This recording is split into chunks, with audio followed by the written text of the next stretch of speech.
But so I will kick it off. Since I'm the organizer, I have to report my work so far. Let's see. Shit, I can't find my slides. So now the slides are all done by AI, and I don't use PowerPoint anymore. I only use HTML, which is very weird, right? And I did a back of the envelope calculation. We haven't reached cost parity. This slide cost me $37 to make. Of course, it's all on subscription, so it's cheap now. But if you actually count the total tokens that I use to generate these slides, pretty expensive, right? Yeah.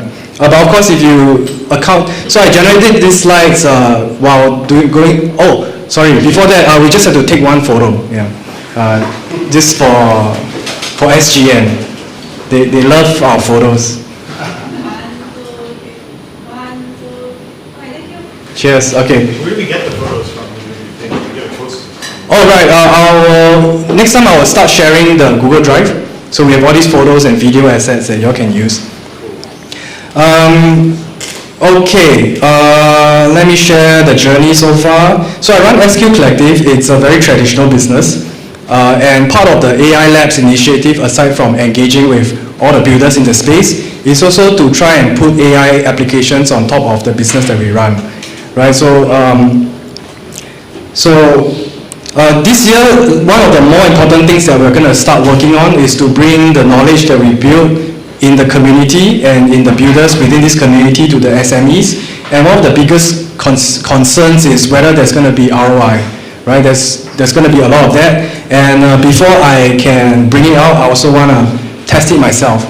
Right, does it even make sense to have all these OpenClaw automations or to spend on cloud code? And so this is a journey of my own to convince myself that it's going to make sense, right? And so we have two AI employees. The first is Kai. Kai is an AI community manager, and then the second is OpenClaw. He's a back-end automation guy, right? I shared about Kai the last time we did the demo. Very sad to report, I actually made no progress on Kai, but I have some learnings which I will share. So what Kai does is basically amplify what I do. Like one of the most important things that I do in this space is connect people, right? And that's very non-scalable. I have very limited context window, I don't have enough time, so I cannot connect all the people that has come through to our space before. So if you come today and you're looking for a co-founder, but you can't make it next week, that's such a waste. Right, so hopefully Kai will be the digital layer and the AI layer to do all this matching. And in terms of UX, you just have a call with it for 10 minutes. You'll go back, you'll see who's the best, connect you to if both sides say yes. Okay, so very simple idea. Some learnings on this. I think I just come in from the community angle. Last week we had two sharings, one by Russell. Russell's not here today, and Ivan. And Russell was sharing about how to find human connections in the age of AI. And he's doing something very similar, but the narrative really struck me. And it reminded me that for Kai, I didn't go into the level of detail of why he's doing it and what exactly he's trying to build. And so now I'm going back to the drawing board and really trying to figure out who exactly Kai is serving and what is the problem I'm trying to solve. And so I put this on hold for now, just to think through the correct ICP. Okay, then Rex is the automation guy, so if you're interested, I won't go into a lot of details, but the automations that we build are very boring. It's like invoice generation, contents generation, outreach, boring stuff. But the difficult thing is actually, wait, I'll go to the next slide before showing that. So the hard part building both of this is that I actually have no traction. I have no real users. So Kai is supposed to be customer facing. No customers are really using it unless I force them to try it. Rex is our OpenClaw guy. My staff are not really using it for some reason. I love it, but they're not. And so like the design of what I learned from building these two things is that there's a lot that goes into designing products that people actually want to use. In my head, it sounds all very great, and with cloud code, the build quality is good, But if you don't figure out why people will use these things, it doesn't mean anything. Right, so this is the main takeaway for me. Yeah, so some of the things I learned from Ivan and Russell. So Ivan taught me about how to think about agents. It's a very simple idea. It's just balancing between context and capabilities. This is very, very relevant because for our conversation agent, there is a balance between how much of it depends on prompt, how much of it depends on the tool calling or the code that I write behind. And right now it's about 30-70%, but now the models are getting much stronger, they can write their own tools. So this is something that I have to look into. Yeah, so that's it. That's my report for this month. Next month I will show you something more that I did on Kai, I promise. All right, thanks. Okay, next maybe Tanmay, let's show your app. So Tanmay, myself, Fahad, I forgot a couple we did, and Tony, we did a demo last month. So the first few of us, we will show what progress we've made so far. Yeah?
Hi everyone, so this is final round. This is the app that I built for the ARM hackathon that happened in October of last year. And my main aim with this app was to give users a way to get qualitative feedback on before preparing for an interview, right? The services that do exist, at least in my experience, are not as affordable, not as portable, not as convenient as the app that I was aiming to build. So, and another thing with with it being an ARM hackathon was for me to use whatever compute was there on device instead of relying on cloud. So that is something that I wanted to tackle. Right, so just an update. I think last time I was presenting, the Mac app was still in review. That is now out, and this is a feedback that I've got from a lot of the people that I showed it to, that when you're practicing an interview, it's more natural, I guess, for them to do it on a laptop than maybe a phone or an iPad. So that is something that I've incorporated, and just some quality of life stuff. Another, I think, these are the main improvements that I was working on. A lot of the feedback I got was from people in this room. So I think Russell was talking about how the questions were sort of truncated, or they were too long. Users was not given time to think about an answer before giving the answer for the interview.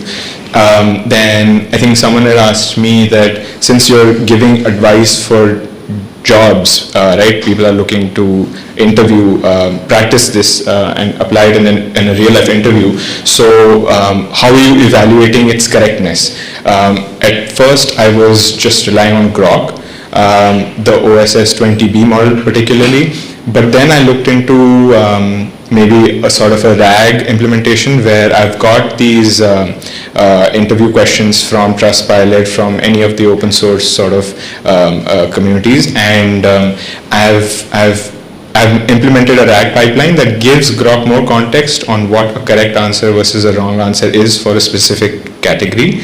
On top of that, I think Tony actually had reported this, where the sentiment of what your answer was getting categorized incorrectly, and the only way to sort of train that was through classic ML.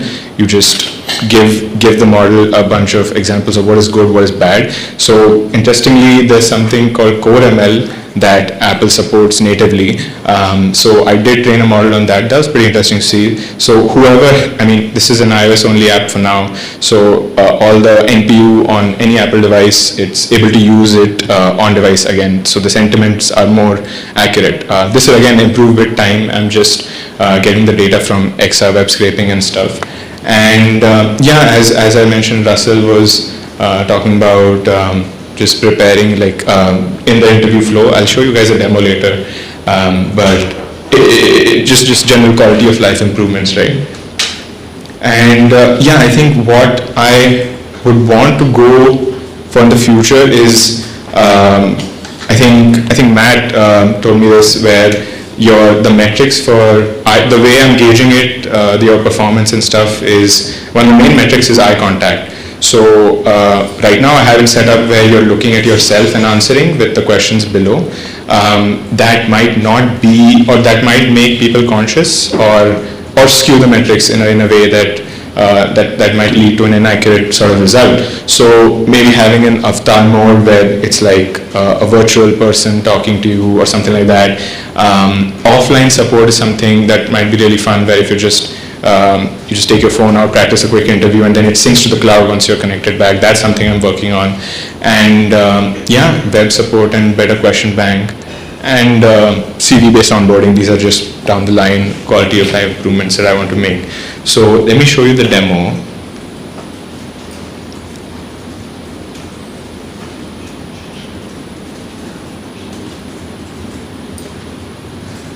Okay, so this is what the app looks like.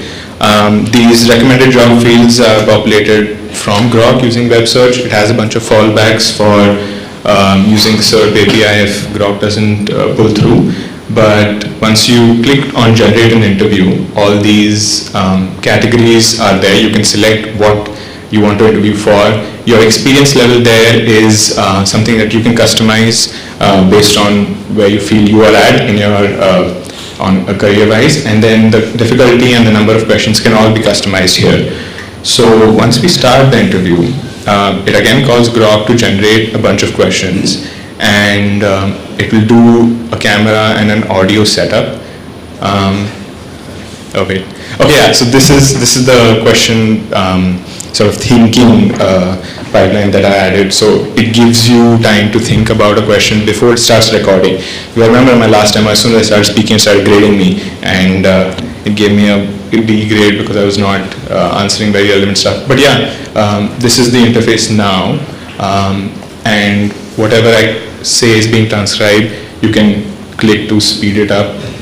Of course, there's a bug. So this is the flow.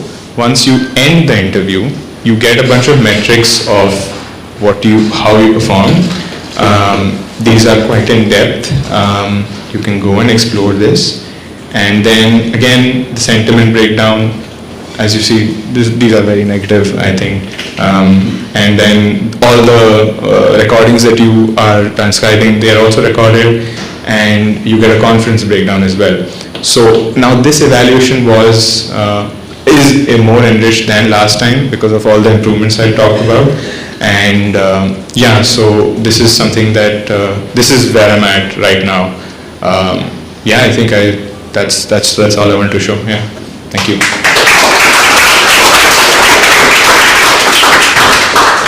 So while the next person sets up, let's have Stefan. Stefan, you all can ask any questions you have to Tanmay. Yeah. Any questions? Trying it again. Yeah. I got crushed, so. This I want, yeah. So you all can try it later. Just reach out to him and try out.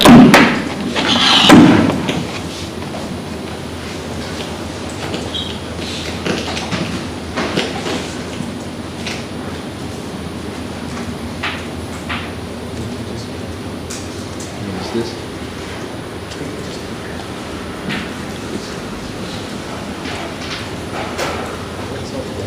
Do we have a HDMI? Yeah, this is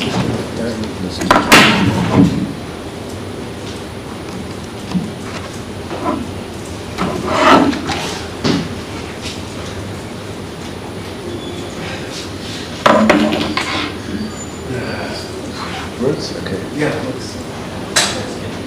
Okay.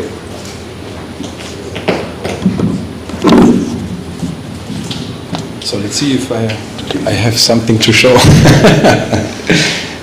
Hey Lucas, do you remember that I told you last week that Michael asked me to prepare a little presentation for Demo Day?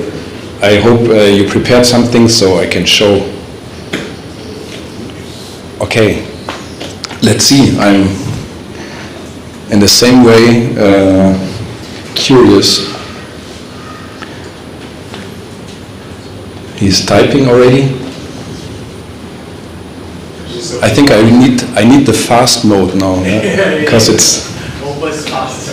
yes, because it's always thinking a bit. Okay, so this looks good. Of course, I had this on the radar. Okay, blah.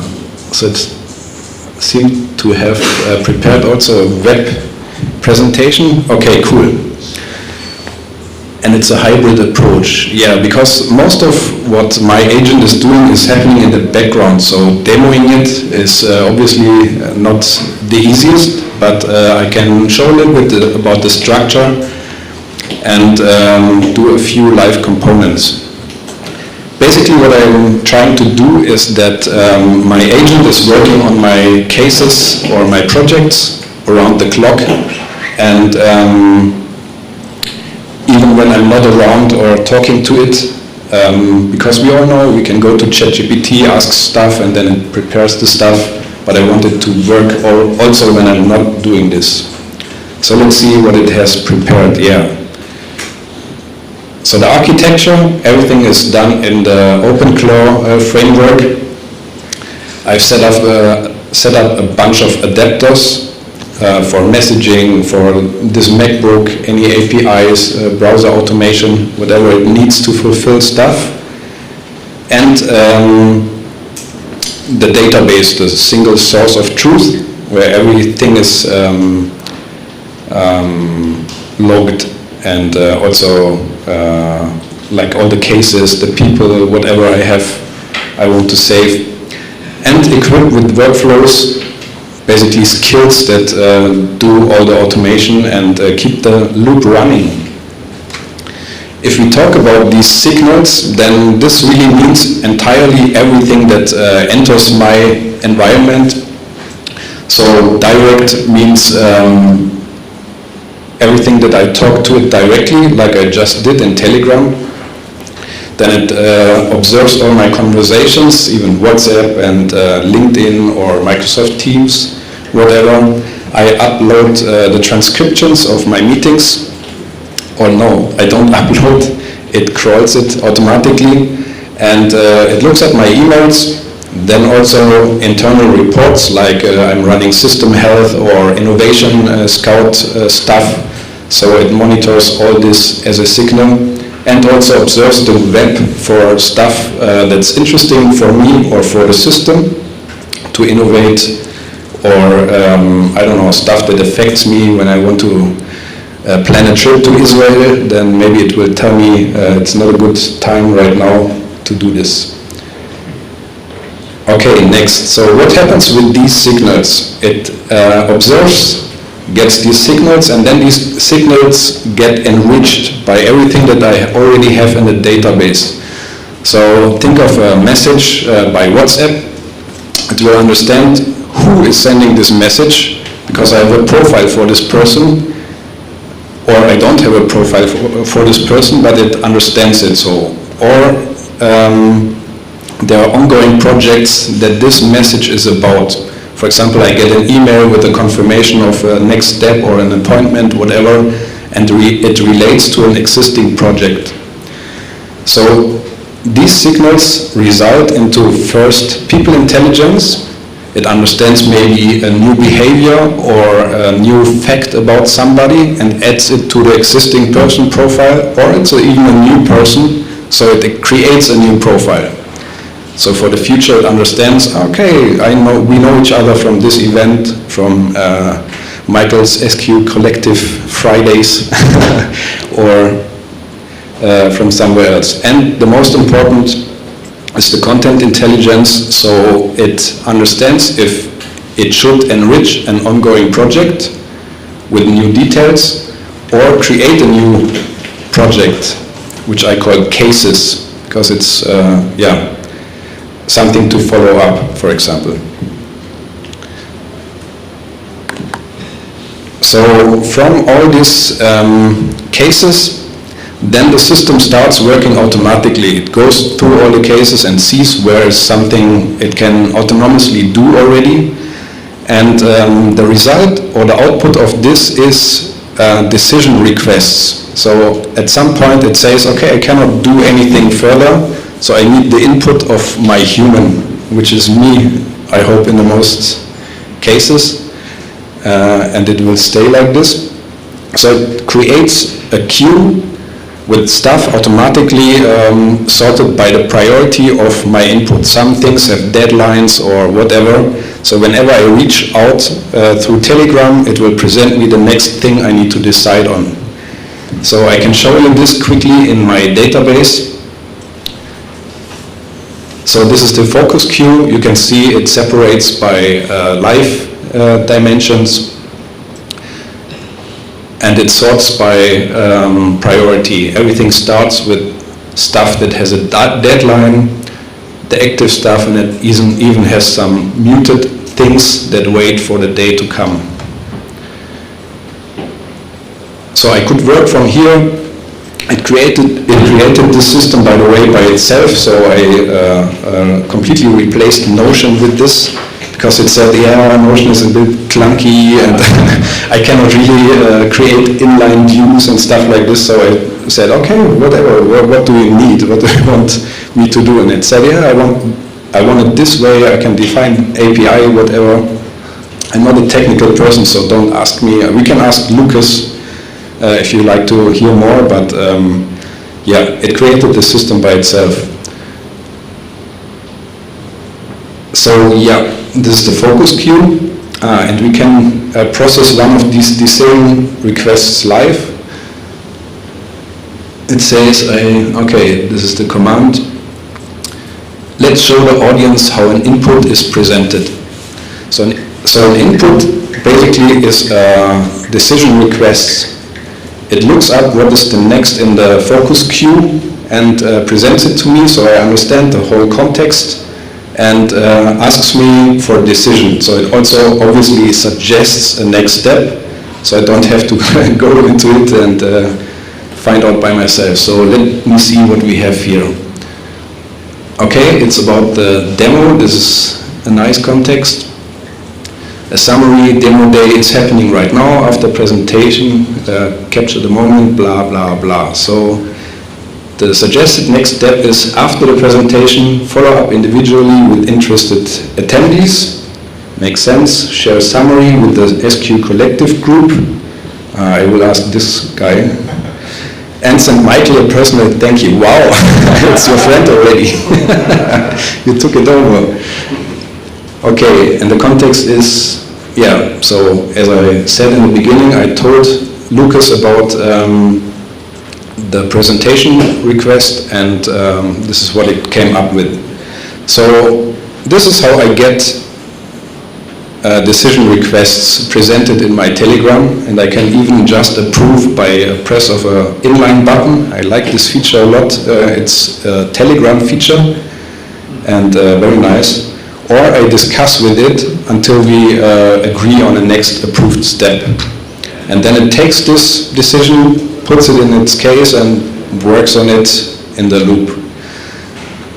So now, obviously, the bottleneck of all this, I learned it very fast, is that these decision requests queue up because the system is much faster than I can decide things. And this is also when it's about multiplying the own capacity is about, AI can help us, and we can just fill it with projects, and it starts working on it and does it all in the background. So the next logical consequence for me was to create something that can make the decision for me and just keeps working on it. And still having this steps separated, so I have multiple authorities that not the requester decides also, because this can run out of the line somehow. So let me see. It puts it in the presentation as well. So for routine decisions, it doesn't even need me, nicely said. So we have a command here. Let's show the audience what auto-decide thinks about this decision. I'd even prepared some stuff that I can show in the meantime while it's thinking about. But it's faster than I thought. Okay, whatever, this is not too interesting. But here you can see, this is the authority assessment. And it recommends, so I made it visible. I didn't run it from the beginning completely autonomously. I wanted to see how it would decide on my behalf, so I can see if it has the right quality. In this case, it says, okay, it would approve with a confidence level of 91%. The risk is low. So it says the decision can be accepted. Sometimes it also says, okay, approve the decision, but with some modifications, and it suggests the modifications. And this already makes me very confident. Sometimes it even says, okay, no, I don't want to process this because it involves some kind of money that's not in the budget. I already give it budgets, but if it exceeds the budget, it will not make the automatic decision. So this is already working very good.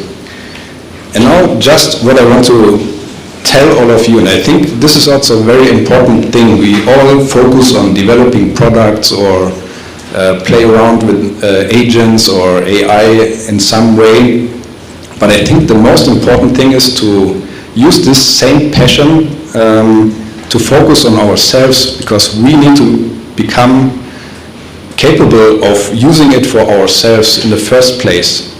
It doesn't help if we have the greatest product and in 1 month everybody can do this product and we become not relevant anymore. So if we can multiply our capacity by building a system like this that can work for us all the time, we remain relevant, hopefully. Let's see. So yes, so as you can see with this auto-decide thing, this loop can run autonomously unless it hits a ceiling with a budget or something, and I can just fill cases. I just tell it, okay, whatever. I have right now a project. The next functionality is that it starts to predict, based on what I do, it starts to predict what I would want to do next. So it can fill its pipeline by itself and just continuously work on crazy cool things. Yes, okay, I think that's it. Thank you very much for listening to this, and if you'd like to reach out, connect with me on LinkedIn or here. Thank you very much. So, well, maybe Julian set up next. Just a bit of context, when Stefan first came in on the first day, he was like, I'm here to learn about AI. And then the next week he came in, he said like, OpenClaw all the way, and he's been building an OpenClaw. And this is crazy, this is super systematic, and the design, like, to control the AI to give you outputs that are sensible or like not noisy is actually a lot of work. So he's progressed a lot, and it's becoming even faster, with each iteration.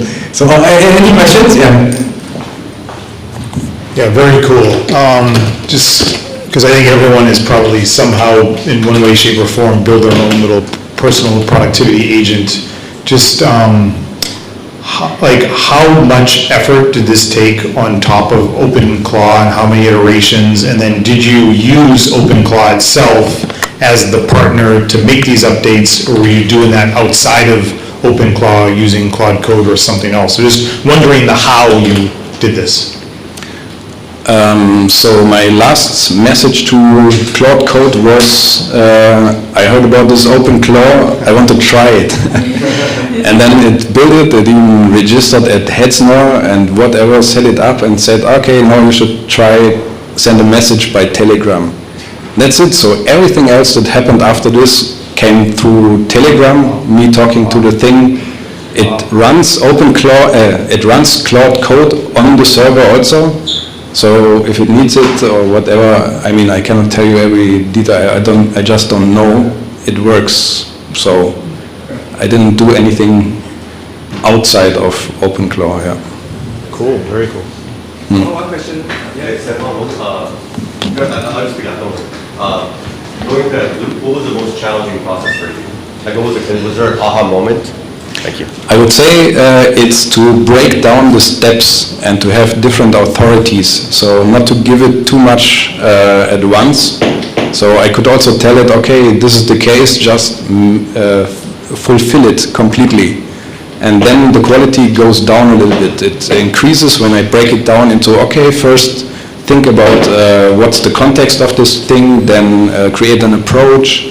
Next step, understand what tools you need, and then create like the next decision milestone.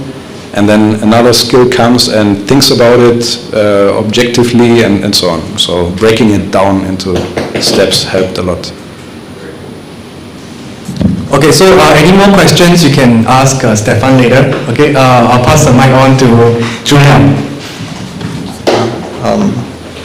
Okay, hi everyone. I'm Julian. So, yeah. So I've been building AI agents for the past 6 months, and in the past few months, I've been working on Lemonade, a startup for building Roblox games using AI agents. So been working on this for a few months with my partner who is in US right now, and I think. Yeah, and we're actually doing pretty well right now. So we're currently ranked number 10 or number 11 on OpenRouter. Still very much behind OpenClaw, but we're getting there. So today I can show you guys a demo of how it works. So basically it's like a cursor or like Claude Code or Lovable, but specifically for building Roblox games. So if you're not familiar, Roblox is a game engine and a game kind of platform for kids to play games, and it's quite similar to like other games like Minecraft or Fortnite, but the difference is that people can create their own games and distribute within the Roblox platform. So it's quite popular among kids. And so we basically built a vibe coding platform called Lemonade to let anyone build their own Roblox games. So does anyone have any idea on what you want to build? I can try out to see if it works. Yeah. A different version of Dress to Impress. Sorry? A Dress to Impress with, I guess, a different theme. You know that.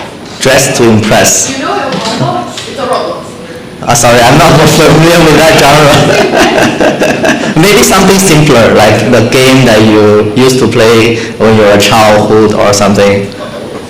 Like Grand Theft Auto. Space Invaders. Sorry? Can you do like almost like a Farmville type of GUI for like multi-OpenClaw setups? Open what? Like basically like a Farmville type of dashboard for like someone's OpenClaw setup. So like maybe have Oh, okay. Yeah, we can try that. I don't know if that will work, but so basically what you do is you have this Roblox Studio, and you can connect the plugin to our system. So now it's connected, and I can send the prompt to Lemonade. Let's try.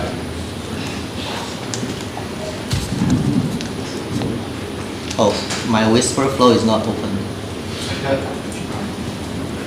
Function key. Say function key. Any other keys? As long as it's open. Okay, it's not working, so let me try use the cursor first.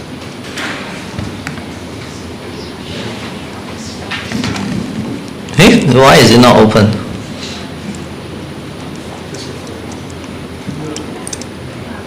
Wait, what's my... Okay. I forgot, when I'm holding the mic, I forgot about which is the hotkey I use for whistle flow because I'm so used to typing on both hands. Sorry. Make a game that's similar to Farmville, but the user can control agents like the OpenClaw. Can you do that one shot? Funville, Farmville. Oh, no. Oh, it's fine. I think it's gonna figure it out. Oh, okay, so it's suggesting that it might be too complicated. So maybe we do the agent selection first. So now, so what's happening in the background is that we have an agent running in the cloud that is working on this, and you can see it has come up with a plan on how to do it. Search for agent models. I don't think that's going to work, but let's see. So implement some selection logic.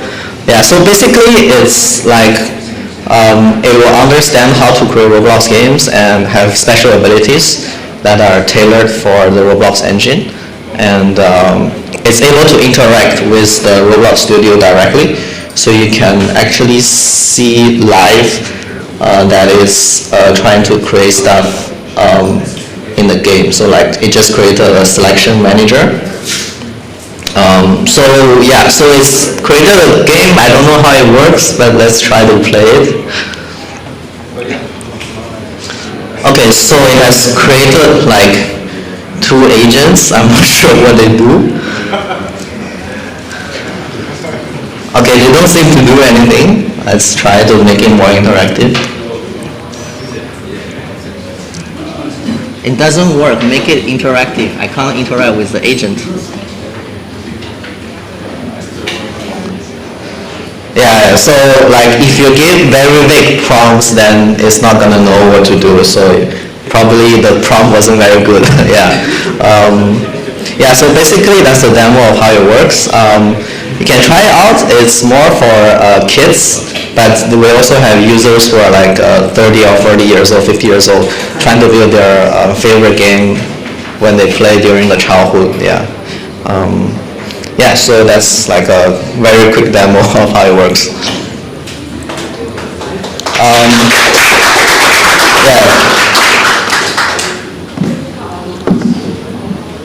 Let's see if it made anything better than this. Yeah, maybe the prompt was too simple. So now you can click, select the agent when you're closing, another interaction prompt will appear. Okay, let's see. Okay, so I have the interact button here, so when I get close, I can interact with it by pressing E. Okay, it doesn't actually do anything, it just opens like an interaction prompt, yeah. So we haven't specified what to do with the agent, so that's why it doesn't work that well, yeah. Okay, thank you. Next maybe Lucas. Any questions? Anyone? Otherwise, you can. Anyone? No? If not, Lucas.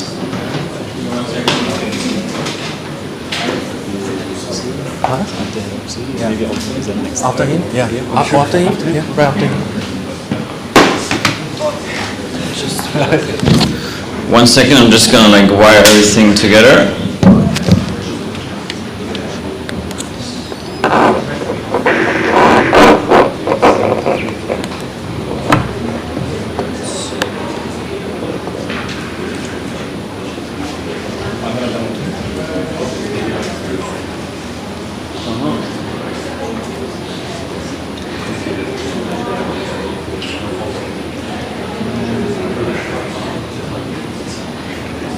Okay, wonderful. So, my name is Lucas, and I'm currently building Aomer. As I was already briefly introducing myself, this is an AI startup here from Singapore, just a very fresh effort since the beginning of the year. Very happy to give a brief demo today. And what we're all about is trying to help businesses derive actionable insights from their data. Now you might say, well, big data, we know about this since like many years ago, which is true. However, current spotlight is very much focused on LLMs. And LLMs are good at what they're doing, but when it comes to actually numbers, especially like tabular structured, like your typical CSV, Excel, Parquet file, then they start to struggle, and that's where now tabular foundation models come in. Maybe some of you have already heard of them, but mostly I would assume not. They're still very much academically driven and now slowly start to make their move out of academia. And I want to help companies tap into that from early on and overcome this kind of super much reliance on just sheer LLMs. So what's currently the status quo? Let's move away from the idea of just using LLMs. So either you are a big company and are throwing a lot of money into own compute structures, hiring machine learning engineers, but these people are expensive. They know their worth. They know that they can require and ask for a big paycheck. Now for companies that is quite tough because, well, they have to keep people on the payroll, and the time to value tends to be several months, if not 1 year, till everything is wired together and actually works in production. Now, Aomer essentially can completely circumvent these infrastructure, hiring, and every other kind of effort. We are a service provider for these kind of tabular foundation model jobs that we're offering. Currently, one is in production that is for just sheer time series forecasting. So if you now ask me what's the next stock to buy, I unfortunately cannot tell you, but more structured data, especially in the enterprise context when it comes to supply chain, demand forecasting for FMCG companies, this is more where we come in. Now, just a quick architecture walkthrough, and then we can look at how that works, or if it works. Well, we will see together. Essentially, as I was mentioning, time series forecasting is a bit the holy grail in machine learning. A lot of people have done their efforts. Profit, for example, is coming from Facebook, which is fairly good, but still not that nice. Companies internally typically use either very hand-wavy methods by some old guy who's hey, I've been in the industry for 50 years, I know this stuff, it's going to be this number, and no one is daring to speak up just by the sheer authority, or they Excel their way through life, or if they're really sophisticated, it's SAP and Oracle, but everyone is everyone knows a bit underwhelming, let's say, what these tools are capable of doing, but they already pay for the license, so might as well also use it, right? Okay, so how does this now work? Essentially, you give us the time series data. You can think of a huge Excel file, CSV, whatever floats your boat.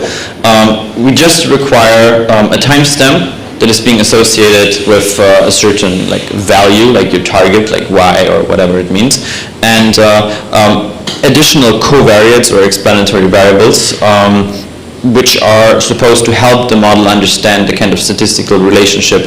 When this happens, then this value tends to be in this kind of range. So it's very similar to a normal machine learning models. The more features you have, with some issues you can run into with multicollinearity, but it is another topic. The better the model tries to understand what's actually happening. Now, so you give us the data, and what happens then? Then the big engine room of Aomer starts, the big hocus pocus happens, as I like to call it. These so-called tabular foundation models then start running on GPUs. We have a partnership with an independent compute provider, so we don't have to necessarily rely on AWS billing us 24/7 and draining our accounts. So that's fortunately a very lean solution that we found to this, and also that essentially abstracts away all this kind of computational issues with like setting up your cluster. How do we scale this? Like, is it now model parallelism, data parallelism, whatnot? Companies don't need to take care of that. We do that. Everything technological that creates headaches, potentially, we take care of it. And what we can then also do is not just have this, let's say, one big generalist model, because as I was mentioning, a foundation model, just like LLMs, is a pre-trained model. So it's already very good at more or less everything, however, not absolutely perfect. So if now someone approaches and say, hey, we would like to have a particularly dedicated model just for us, just for this particular use case, let's say company A, market Singapore and Thailand, we can then split up the model into, let's say, a Thailand component and then a Singapore component. All right, that's already the slides. Now let's just jump over and pray with me.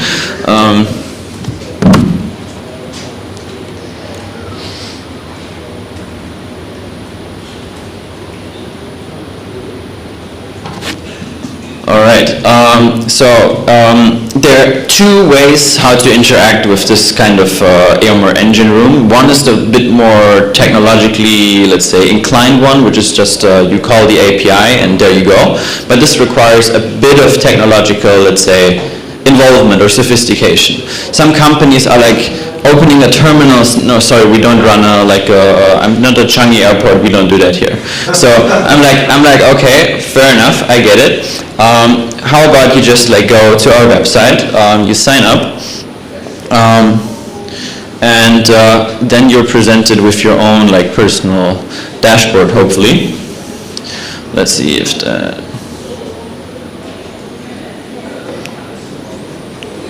Yeah, exactly. Okay, that would have been a bit awkward because that's not the step I'm most anxious about. Okay, so essentially now you have a more visual kind of touch point that you can interact with, which is easier in order to navigate through this kind of technology that's behind the curtains. Now we're currently working on 3 pillars. The one I'm going to like demonstrate to you. The other one's, let's see, maybe later today, which is first the time series forecasting I was already mentioning. However, these tabular foundation models are also capable of doing regression and classification tasks. I'm sure you're all familiar with these, let's say, terminologies. I'm not going to go into the details. So what we're going to do is now submit a mini tabular foundation job. So what we do, we say, all right, it's going to be a new forecast, and then we can connect either our like database, which is then tenant separated, that like compliance is happy with us, or in this case, we're just going to go and hello. There's up here. 1 second.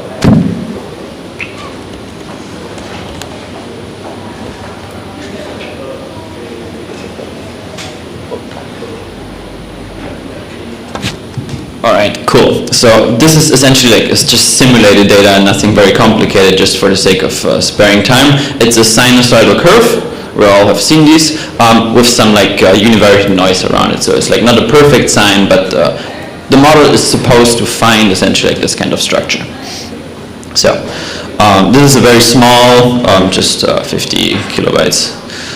Essentially, what then happens, just because you have to consider that these might not be very technically inclined people who work through that but still want to like use this technology. So you get a quick sanity check. Is this actually looking like the data that you're, let's say, intending to run and forecast? Here it would be daily timestamps. You can have it hourly, unless it just needs to be structured. That's the only thing. And target is here just the name of the target variable that needs to be forecasted.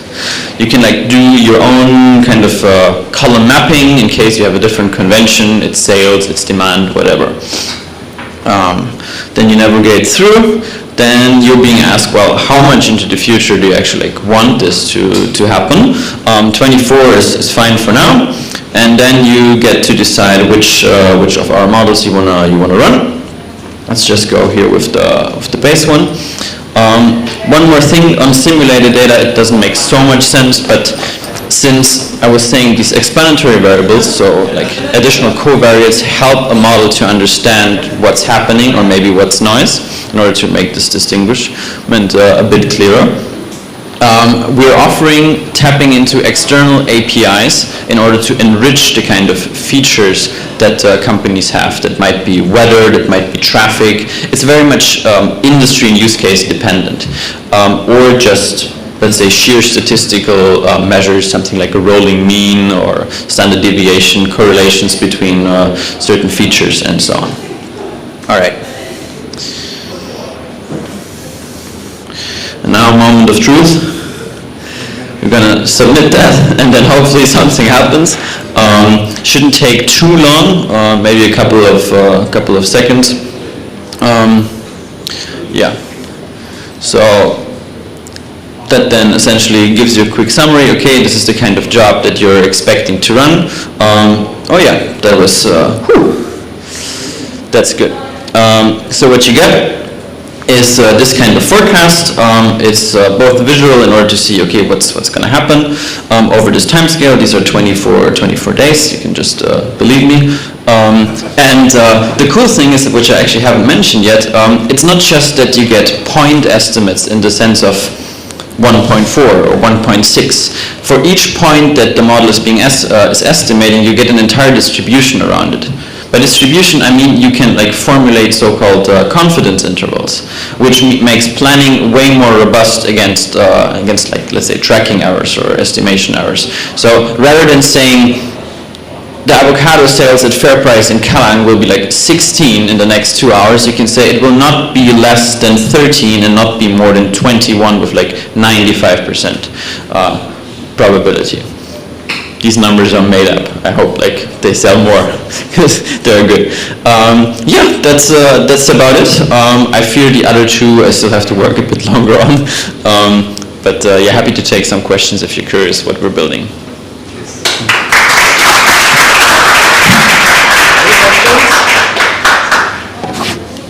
Any? Oh yeah, okay. Oh yeah, you said one. So, what do you see that? Hi. As compared to Prophet or other established statistical model, what is the challenge that you see that this kind of models are able to solve better? So my understanding is that Prophet is not a huge pre-trained model. I think it's already out since several years. It's doing a fairly good job. I've had some touch points with it. So it's good for, let's say, smaller tasks. I would assume that actually for this particular task, Prophet would have been probably enough. Fair enough. However, for more complex tasks, these foundation models prove to be superior. So the sheer fact that a huge amount of numerical or time series, so this kind of structured point in time and value, has been used to pre-train these models, they already come off the shelf as quite a good accuracy model. So essentially, just to add to that real quick, there are three pillars of success, quote unquote, that AirMer is relying on. First, the accuracy of these tabular foundation models, then the speed and how we can execute these in order to give you the numbers that you need. Just as an example, if you're a business manager for a certain function and there's a certain negotiation with a contractor, you cannot task your internal machine learning team, hey, I know you're really competent, work out the best model possible. We might not have time for that till your very talented data engineer comes back and says, hey, I have this number, then the opportunity is gone. So it's accuracy, speed, and then third point, scale. And scaling machine learning models actually is harder than it sounds. And we've found a smart way how to efficiently scale without breaking the bank and getting bankrupted by AWS, essentially. Yeah, it was a bit of a long answer. I hope it got to your point. Yeah, got it. Thanks. Okay, later. We have to rush much. Yeah, we can just go like this. Okay, because Siddharth has to leave soon, so and he's gonna show his robots in his house. So I wanna make sure you all get to see that. Thanks. Yeah, just a quick one. I'll show a quick demo. Entire? Yeah, just my screen would be good. Entire screen is fine. Yeah. Yeah, that's perfect. What we got? Oh, how do you do it again? How do you share? Okay, start talking. Just the whole. Yeah. Yeah. Okay. I do that, doesn't work? No. Sorry, just give me a second.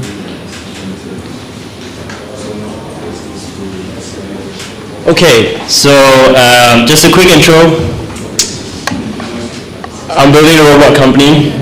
We deploy robots. We get manipulators that have arms and vertical actuators that move up and down. The robots we deploy look something like this and can do stuff like that. We've got one of these in my house right now, but I work with much more sophisticated robots with enterprises. So this is just like a demonstrator. This is an open source platform from NYU. Actually, what I'm here to show you today is you can actually just go to this website, therobotcompany.xyz. You could just sign up with your email, and you can start controlling. So that's one of the arms from that robot. That's in Tiong Bahru. It's a corner of my house. You can just like start doing this. Fair warning, if you see me beside it, because that's where I work, please don't hit me. You can like open this, you can open my curtain, see what's going on. You can just like go to the side, let's find a little gap there somewhere. Oh, almost. Almost. We got something. We might get something soon. Ooh. We got some. Oh shit, I went back. Damn. You know, I'm supposed to be better at this. But yeah, so we can like open the curtain, release it, and then go back. And yeah, essentially you can do a bunch of stuff, but this is just a demonstrator to show what teleoperation looks like. We're getting like around 50 milliseconds. I am working on another platform where you can start VR teleoperating it, and essentially the goal is that you can VR teleoperate from almost any country under 100 milliseconds, and you could essentially start like controlling a robot, say from India, here in Singapore. That's probably going to be something I can actually show you guys sometime in April. But yeah, that's the demo. Please feel free to try it. If you want to connect with me, you know, just scan this QR code as my LinkedIn. And yeah, I'm always down to like hang out and chat robots. Thanks so much. Thanks, man. Thanks for having me. Yeah, any questions for him before he heads off? You won't get the meeting after this. Tell a little bit about like the business and like the goal and how you monetize and all that. It's a great question. Right now, the way we work is we work directly with enterprises to source robots directly for any particular use case. The use cases we're looking at right now is hospitality, office spaces, even like concierge robotics. And on the side, we're also exploring chip plants. So like if you're on the chip assembly line, you could, in theory, like start having these manipulators kind of walking around. But our focus is manipulators. They have wheels, no legs, they have vertical actuator, they can move up and down, and they have arms. They can do stuff with the arms. And we change the grippers and things like that. We have 3 different types of robots that we currently work with. I've basically spent the last 7 months scouring the planet. I spent a lot of time in SF and New York. I went to China for another set of months. I sold most of my belongings here, except for, you know, the robots. And I basically went to figure out and convince myself really of, you know, like is there something in this? And the answer felt like, yes, there is going to be, and I should be a part of it. And so, yeah, I started this company. Simply put, I have a catalog of robots, 3 to be specific. I've got some US robots if you're more interested in that. I've got some Chinese robots if you're more interested in that. And what I do is I put it all together, I run the models as well, and if you don't like the models and want to teleoperate it, I do that too. So essentially, I just help you get started with your robot deployment as soon as possible, and that's what I'm doing. Cool.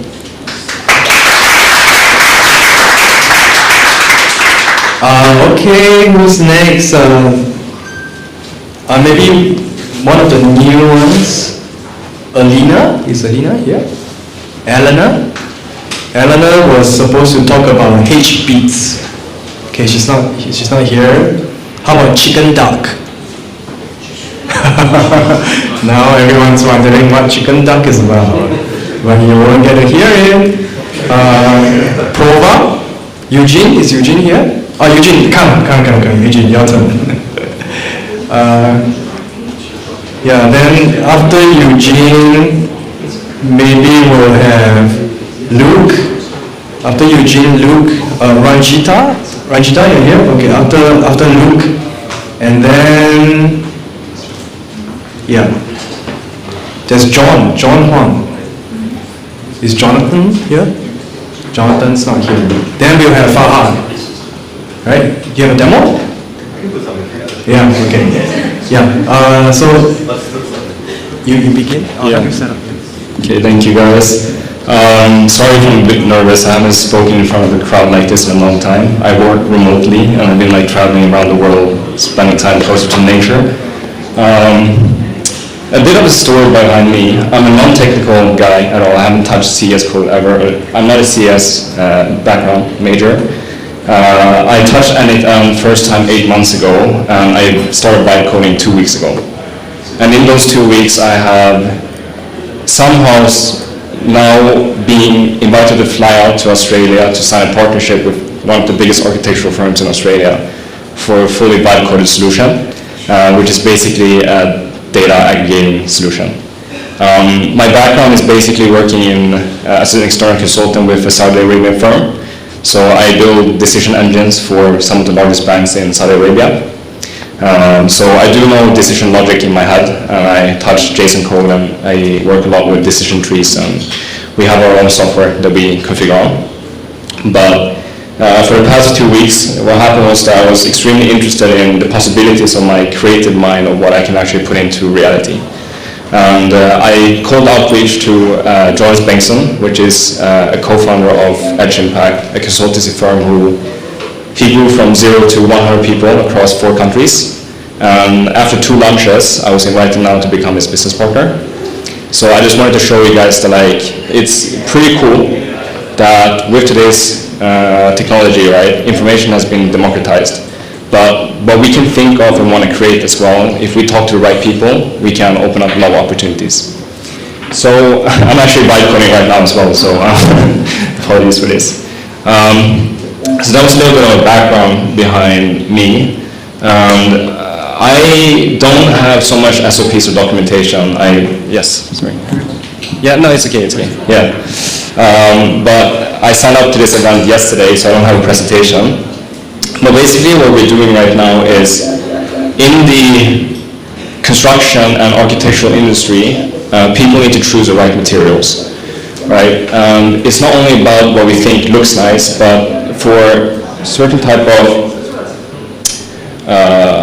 firms or developers like Gokuland here in Singapore, for example, they want to achieve certain kind of achievements, prizes and awards. In order for them to achieve them, especially in sustainability, they have to use certain type of materials. So when architects today sit down and draw out the buildings and do a map of the plan, they also have to choose the right material. And today how that works is that they have to go into different websites where the suppliers are and create their own Excel file. Or there are data aggregators that are actually scraping from different sources and manufacturers, putting them into their database. But there's none that has tried to do it on the scale that we're trying to do it today. Which is why architectural firms today, if there's someone stupid enough to go for this kind of solution, then we'll give a lot of money for it, right? So this is what I found out.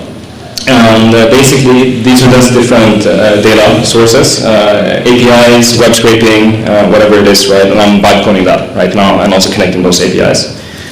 Then what happens is that it's just a simple ETL process where we're basically exporting the data into our solution. And this is where the magic happens, right? Is that first we have to normalize the data, which is basically the transformation part of the ETL. We have our own mode, which is basically downloading the data using what we call the 6-step waterfall method, which Jonas Bengtsson came up with working 20 years in the sustainability consulting space.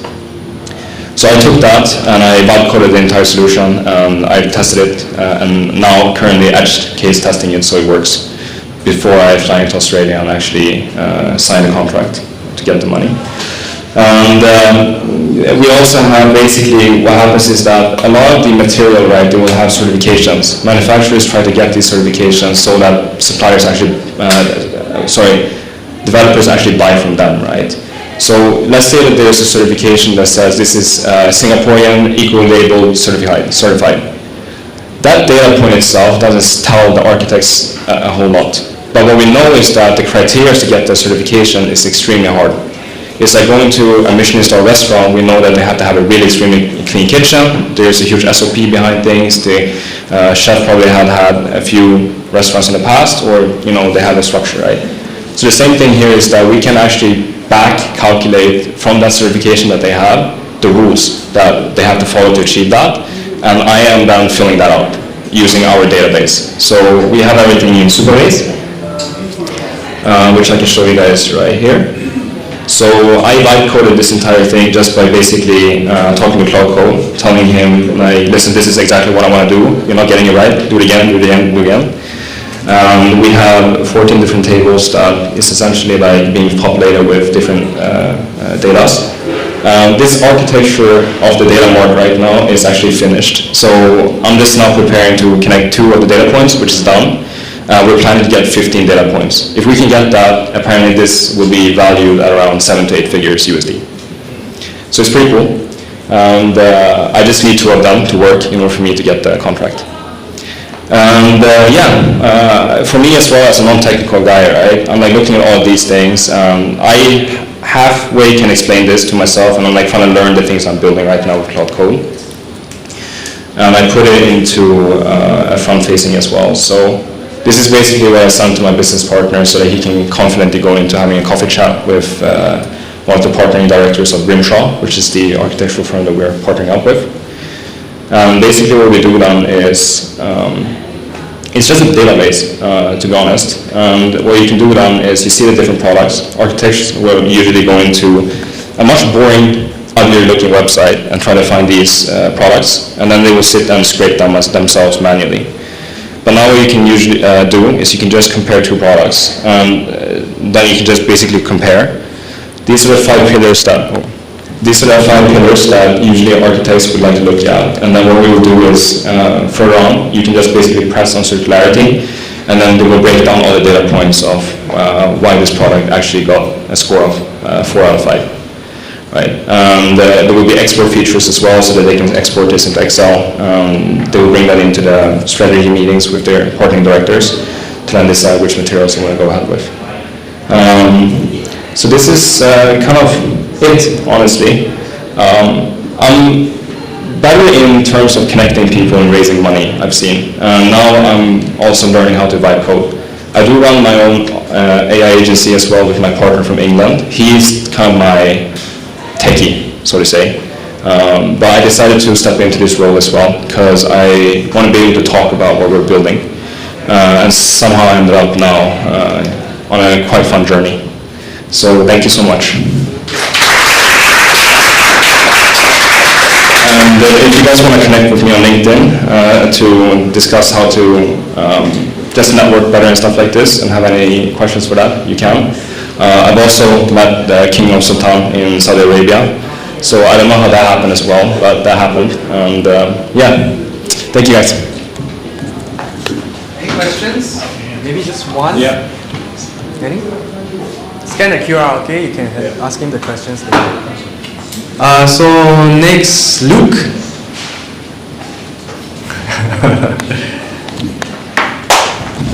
Thank you so much. Okay, so Luke gonna show us his agents. Are you showing us your agents? No. No? Okay. Right. I'll have you talk. It's okay, I'll settle this one. Okay, cool. Thanks.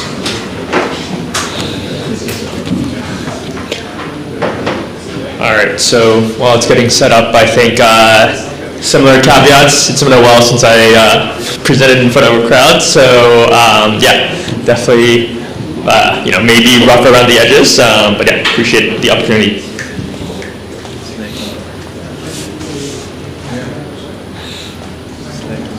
Oh yeah, a little slow. Why are you doing? Yeah. Let me see. Let me do this. Turn off the power.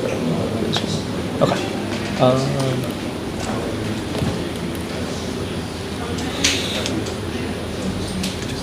Yeah, that's fine.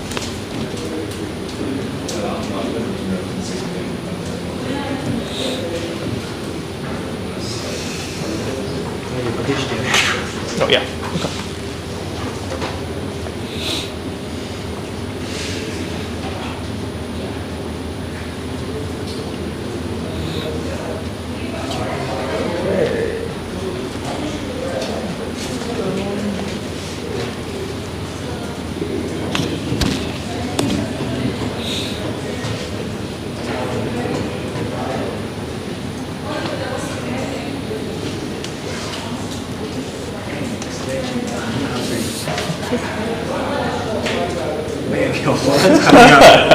Alright, let me do this.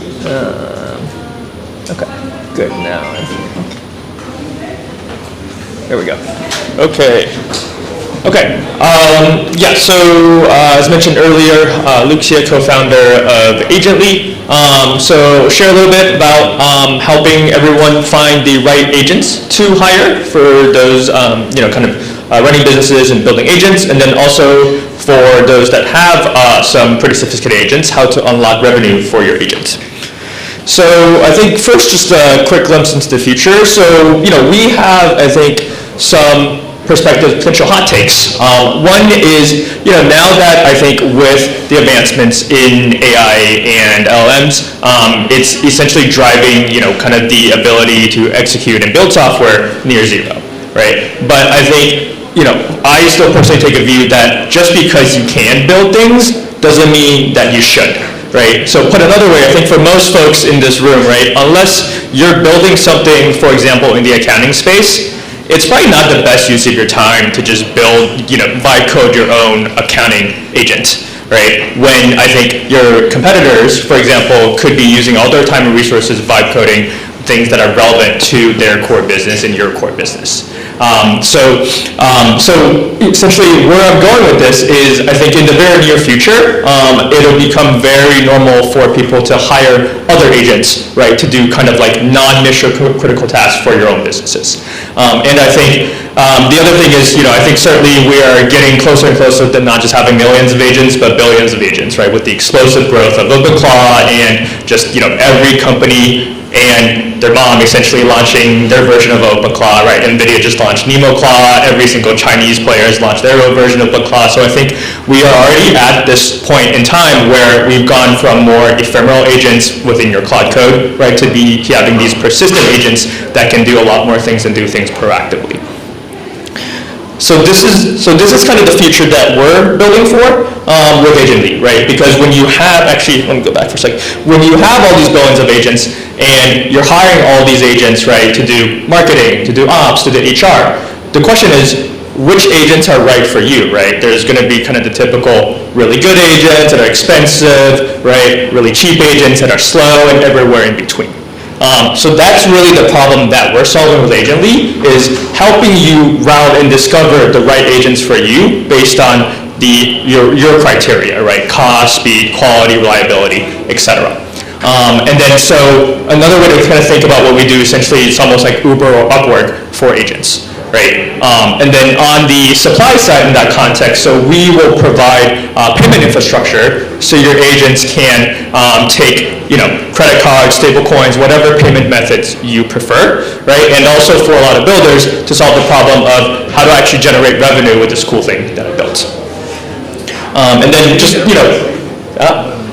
Yeah, in terms of team background, so we previously spent time at companies like Airbnb growing the supply side, at Grab actually building the routing side of things, at crypto companies like Bake, Binance, and SatLayer building economic infrastructure, and then I'm myself formerly McKinsey consultant, so shout out to the other consultants in the room.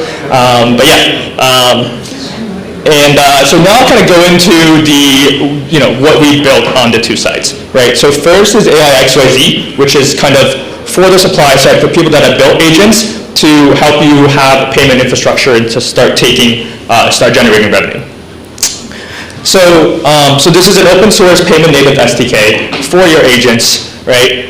It's right now, so currently today we support stablecoins, and then we are ramping up support for Stripe, so you can also start taking credit cards. That's taking a bit longer just because with credit cards, there's a lot of unsolved things around chargebacks, for example. If there's fraud, like who's responsible? Is your agent acting on your own behalf, or is it its own kind of independent entity? But that is rolling out soon, and we're in talks with the Stripe team on that. And then this will also help with discoverability in terms of helping integrate with agent-to-agent protocols and MCP and a lot of the existing kind of protocols. So in terms of how it works, right? For anyone that's kind of vibe coding, it's pretty straightforward. You can just basically point it at AIXYZ.sh in the chat, and your agent can figure it out. So, we've been kind of beefing up our documentation using Mentify to make it very easy for agent builders to integrate this capability. And then, you can just set your price in terms of how much you want to charge. So right now, the setup is basically at a kind of per call. So every time your agent gets called, you can charge a set price for it, and then there will be additional features rolling out over time. And then, basically just have your agent deploy it and integrate it. So this is just kind of for technical folks, like what ends up getting generated, right? So, there's an agent discovery card that explains what your agent is for other agents, right? And for users using the agent-to-agent protocol, which I think is Google's, if I remember correctly. And then, there's MCP support, as well as, a JSON RPC endpoint, and also just kind of crypto integrations in terms of discoverability. Yeah, so okay, so probably can't see the left side, it's a little small, but yeah, this is kind of, kind of a recorded demo of how it all works.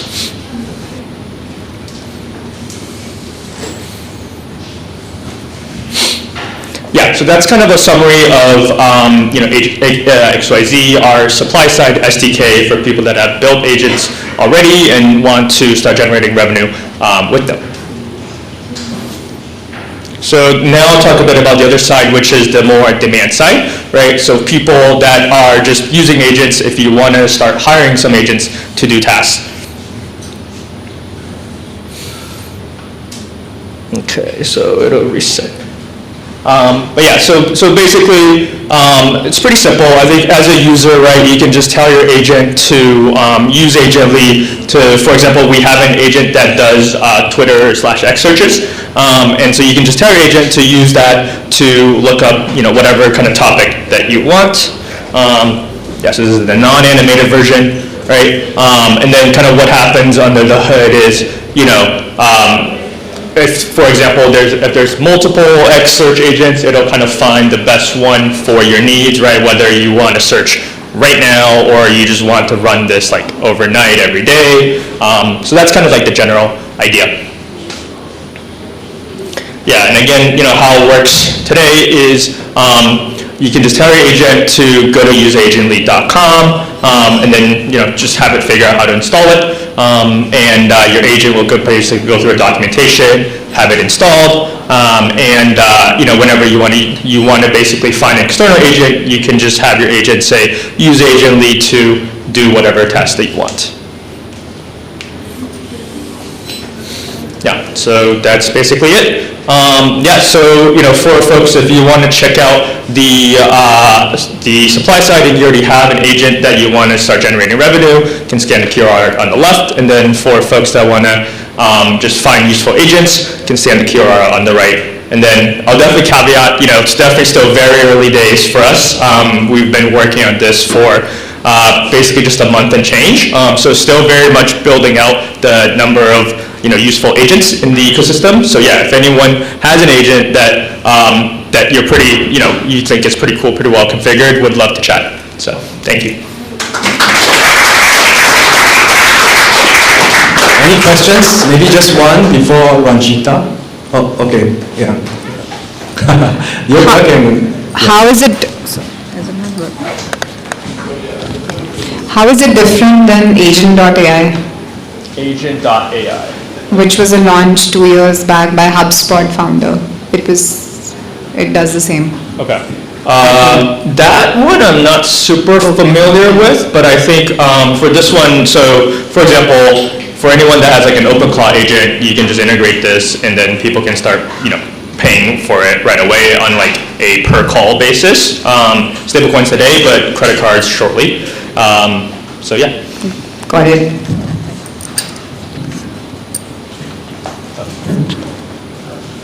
Oh, okay, maybe just one. Where does the compute happens? Is it that agent will be running on your server or on the local machine? Do you mean compute for like the agents doing work? Right. Yeah, so those would be like the agent builder themselves would handle that. So we just handle kind of like the routing of the task. Okay, so basically your agent client will be pulling the metadata and then running on locally. Wait, sorry, say again? Basically the biggest problem will be is like when I'm going to hire an agent, right? Mm-hmm. I need to be careful about my data. Mm-hmm. Whatever data that I have, I'm going to send. Yeah. So I want a security on that. So how do you ensure that? And that's where where the computer space being used, how the data is being handled. Yeah, so depending on task, so right now, this is very much the MVP, and so how it works is, you can think of it as the Uber model, right? So the agent builder themselves is hosting the agent, so the compute happens on their end, but we're using kind of the standard, A2A and MCP protocols to pass your message to that agent. So. Got it, thanks. All right, thanks. Next up, it's Renjida, right? Okay, and then we will end off with Fahad with a fun, interactive demo. Yeah, it'll be pretty cool. Graphic stuff is always damn cool. You can just start the show.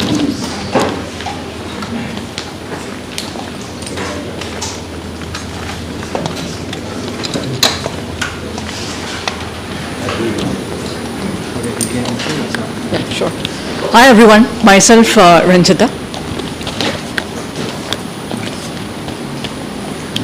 Hi everyone, myself Renjida. I'm just talking about today for the company because this is my first demo. So I just want to give an introduction about. Okay. Test. Yeah, I'm just going to tell about today I'm just providing, what type of solutions are there, and going forward I'm going to tell about what the solution I have provided those who are existing client. So I'm a co-founder of my company, and this is my company website. If you want to explore it, you can explore it. Okay, today this is the agenda for today, what are the objective, what is the outcome and conclusion for that. So my objective is that I'm providing the solution, and I'm trying to solve the real problem, the business, and apart from that, the outcome we are just thinking about how to implement that, automate the work with the help of AI technology integration, adoption of that. And the conclusion, finally, we have to provide a solution to the existing, those who are in real use cases we are finding in the business. We have to provide the solution, adoption of the AI. So this is some of the services we already providing it right now. AI readiness and strategies, prototype and the pilot, and the governance, we have to keeping up all the things. And this is one of the chatbot also we have to introduce, and some of the client already we deployed it. One of the US client is a DCLI. Apart from that, we are already working for some of the clients. And this is the high level, the business model of my company. Whatever value proposition, customer relationship, and the channels, whatever we are, the key partners are there, key activities are. There's a high level, the roadmap of the business model, what I have to. And this is the currently we had a partners with that. Currently we are working, and the existing, the more conceived partner is the Odoo partner, where we have to providing some of the integration of CRM and ERP, integration of the AI adoption. So these are the currently I have a partnership, and some of the clients are there. Yeah, thank you. Any question? Because today I just giving the introduction about my company, no specific use cases. Maybe going forward, I'm going to showcase the use cases as required. Yeah. What I need to do? If you need any of our services, feel free to ping her or me. And thank you, Renjida. All right, Farhad. Ding, ding, ding, ding, ding. That'll be good. you need sound? Yes. Okay.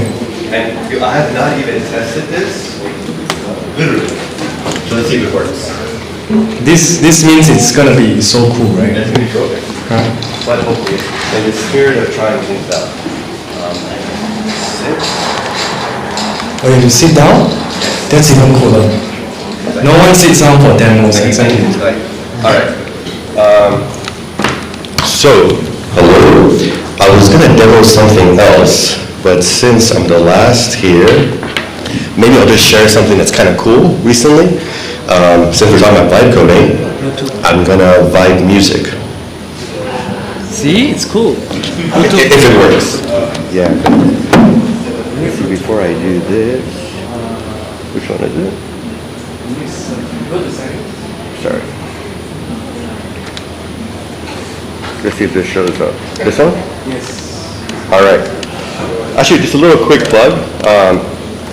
Does anybody know WebGL or WebGPU? Okay. Yes, we spoke. All right. So I run the community side of this. My background is graphics programming. Maybe I'll just start off here first, showing something that I showed Michael yesterday. We showcased something here pretty remarkable yesterday, and I think it's an interesting moment to pay attention to. So by the way, just for the folks that are not familiar with this, WebGL and WebGPU is a way to access the video card in the browser, right? So you can do general compute, you can do rendering, you can do machine learning stuff. So any of the craziest websites that you see on the internet, they generally use WebGL or WebGPU. And there's many frameworks on top, for example, that you can use, but this is the lowest level. Now, WebGL has been around for a long time. WebGPU got enabled in all browsers about 4 months ago, and a lot of the major browsers are investing heavily into this. Anyways, my passion for programming started with graphics. But the reason I bring that up, I was explaining to Michael yesterday, I think around 2011 or so, when WebGL became the standard in browsers, Figma saw that. They said, holy crap, everything else is native. We can potentially build this in the browser. And that was the start of Figma, right? It was a very clear turning point. At that time, I was working on graphics, I was working on WebGL at that time. So yesterday was an interesting moment, and I wanted to share this with you all. This is a moment of inspiration. You should a demo. Oh, no, don't worry. Thank you. I'm not that special. All right. This is cool. So this is Master. Okay, sorry. A brand new way of editing videos inside your browser. Not another one? Oh, for God's sake, I can't honestly. Look, all effects real time, masked real time, nested layers real time, 4 screens real time. Everything you touch is live. Use your timelines in a slot view like a real VJ and output your videos to as many screens as you want. It's all zero copy on your GPU. Zero what? Anyway. But there is more. I wrote this whole program myself. What? Okay, Claude wrote everything, but we implemented AI at the core. Split, cut, mask, blend, export. You describe, it delivers. 13 dependencies, 150,000 lines, 0 subscriptions, 1 browser tab, actually more. That's the whole idea. Adobe is loading. Master selects is done. All right, so the reason I bring this up, by the way, there's a quick write-up on this, is because this individual And we tested this with Michael yesterday. He actually put his API key. But it's insane because now you have a full GPU video editor with ML models running in the browser. And this was basically generated in a matter of a few weeks. He mentioned the first prototype. So we're talking about, Michael, my passion right now is like generative user interfaces. I'm working on how to make learning far more interactive, which means that if you want to tailor the experience to the learner, you're generating interfaces on the fly, right?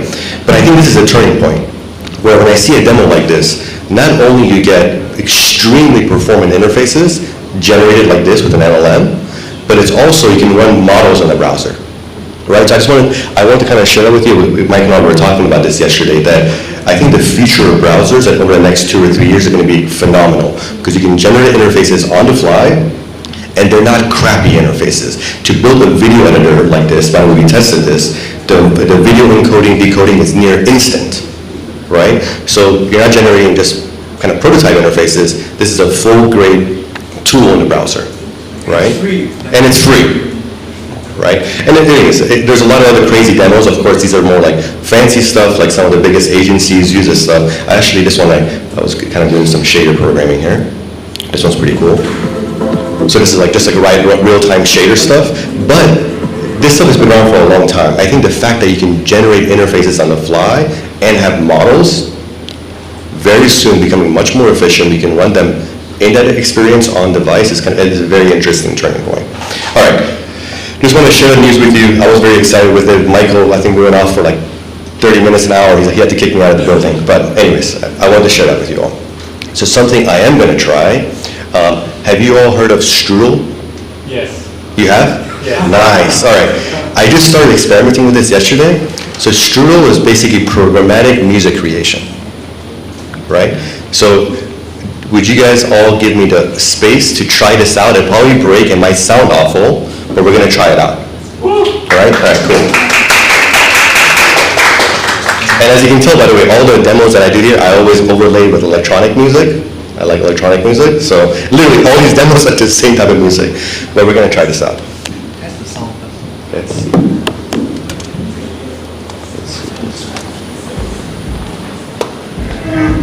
Perfect. All right. So we're going to open up Claude. By the way, here's Strudel. So this is something I just...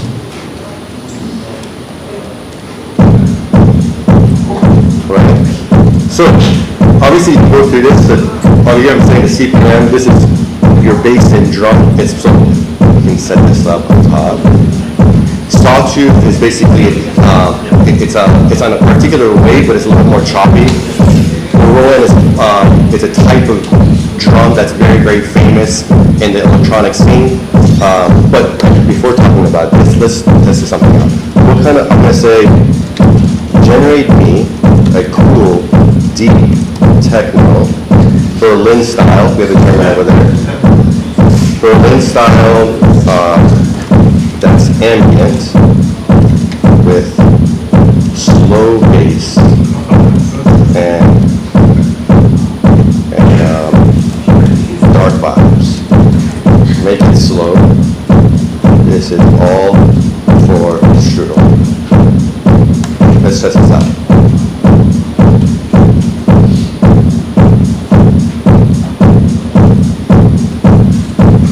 And actually, there's a gentleman in the back. He asked if you tie this to WebGL, there is a library where you can tie this to a real-time visualizer. We're going to try that as well.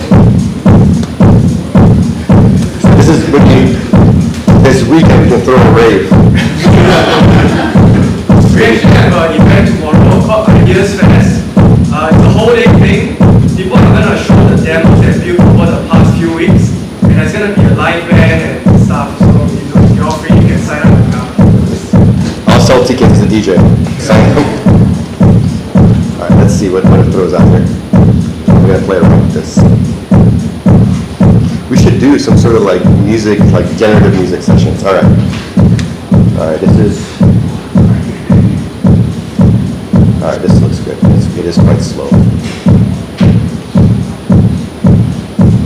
All right, let's see. Let's see how this sounds like.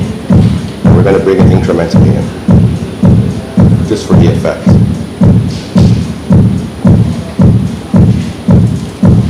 Actually, let's see if it's even runs.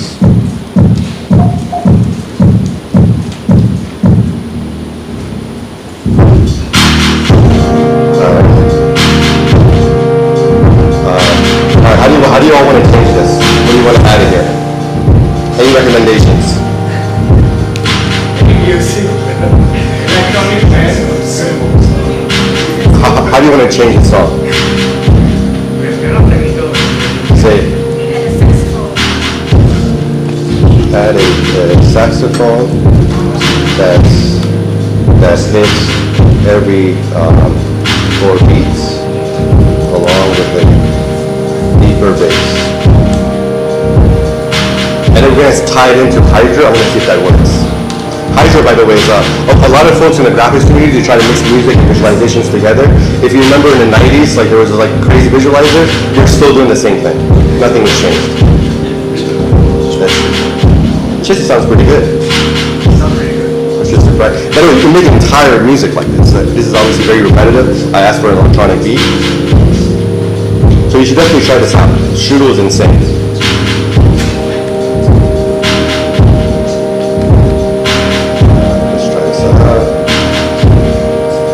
I don't like that. Let's see here. 1 second.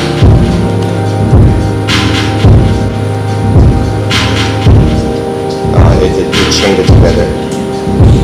Do not change the method. Make it simpler and more modular. I'm going to try one more thing and then see if it works. Does this sound very Berlin, by the way? Berlin techno is more, a little bit harder. Let's see here. Repeating the structure. Different style. Right, yeah.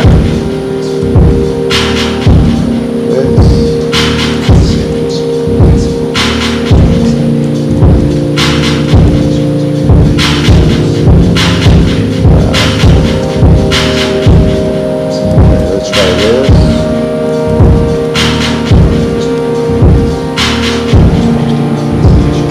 Alright, now add a Hydra visualizer that maps to the drop of the beat. And by the Hydra is a very similar API to this. This is very declarative chain method, so it works really well with another WebGL library. It's called Hydra. Let's see if it accepts it. Anyway, something else you can try. I think it would be cool is to build like an editor where you can have the LLM in line here instead of going back and forth. That'd be a fun project, actually. One last thing, and we'll call it a demo.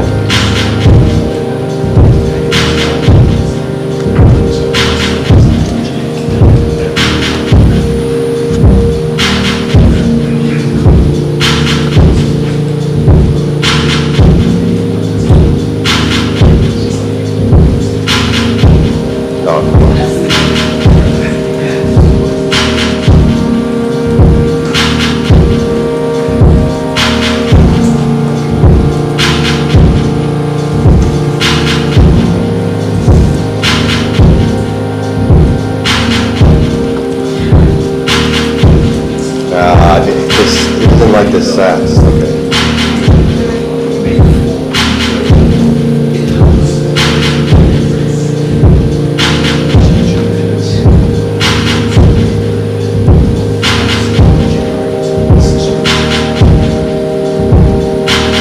Sorry guys, this is... Nah, it doesn't like it. Alright, I'll try this out, and if you won't find me afterwards, then I'll show you the Hydra visualization tied to this. Alright, by the way, just try this out, strudel.cc, it's pretty cool. And I found Claude does a much better job understanding it compared to Gemini or ChatGPT. Alright, thank you. Okay, so this marks the end of today's demos. Logistics. Next week we will have a couple of Swedish PhDs here. So it's a bit more technical. Tony's gonna give a short class on Cloud Code, and then Lars is not here today, but he's gonna be sharing about how to use AI in scientific research. So a bit more technical demo. We will change the timing for the stage to a bit later to accommodate for that. There are actually 45 PhDs from Sweden. So if you want to see them, come and see them. If you have any Swedish friends who are in Singapore, invite them around, because they do want to connect with the expats who are here.